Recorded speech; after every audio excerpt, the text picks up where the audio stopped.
पता है फ्रेंड्स, जब मैं अपनी ज़िंदगी के सबसे बुरे दौर से गुज़र रही थी, सबसे बुरे वक्त से गुज़र रही थी, तो मैंने एक बात नोटिस की कि आपका दुख, आपकी तकलीफ़ें, आपका दर्द सिर्फ़ आपका होता है और उसे आपको अकेले ही सहन करना पड़ता है।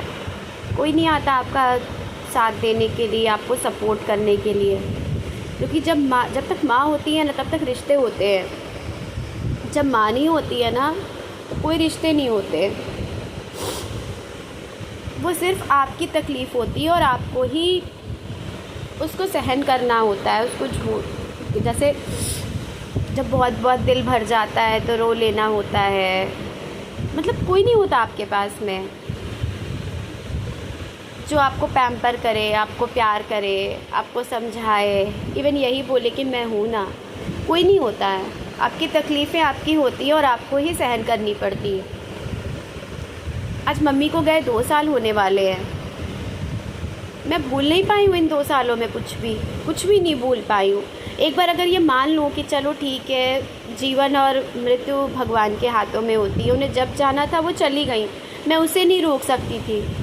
मगर वो हॉस्पिटल में 4 दिन पड़ी रही, मुझे बुला रही थी और मैं अपनी माँ से मिलने नहीं जा पाई, जो मुझे इस दुनिया में लेकर आई थी।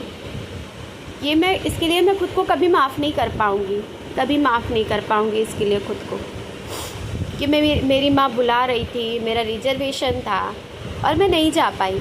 ठीक है, अगर उनकी मृत्यु नहीं भी होती, अगर वो ऐसे भी बीमार होती, तो भी मेरा फ़र्ज़ था जाने का, क्योंकि वो मेरी माँ थी। उसने मुझे जन्म दिया, मुझे पढ़ाया लिखाया, मुझे शादी तक क्या, मेरे शादी के बाद तक मुझे हर हाल में मेरा सपोर्ट करती रही। आप एक बात बताओ, मैं जब बेड रेस्ट पर थी ना, डॉक्टर मैं सुसु पॉटी तक वो मेरी माँ उठा के फेंकती थी। अगर वो नहीं होती तो कोई फेंकता? नहीं फेंकता, कोई नहीं करता आपके लिए। मैं नहीं भूल सकती हूँ कि मेरी माँ को, मैं पहली दुनिया की ऐसी लड़की होंगी जो माँ की 13वीं तक अपने घर में नहीं रुक पाई।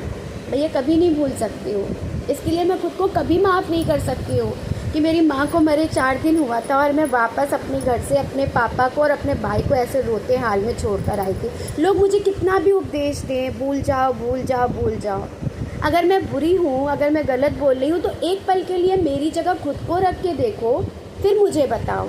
अगर मेरी जगह आपकी माँ होती और आपके साथ ये सिचुएशन होती, तो क्या खुद को आप माफ़ कर लेते?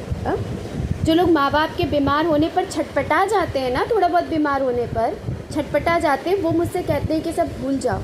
कैसे भूल जाऊँ मैं? कैसे भूल जाऊँ?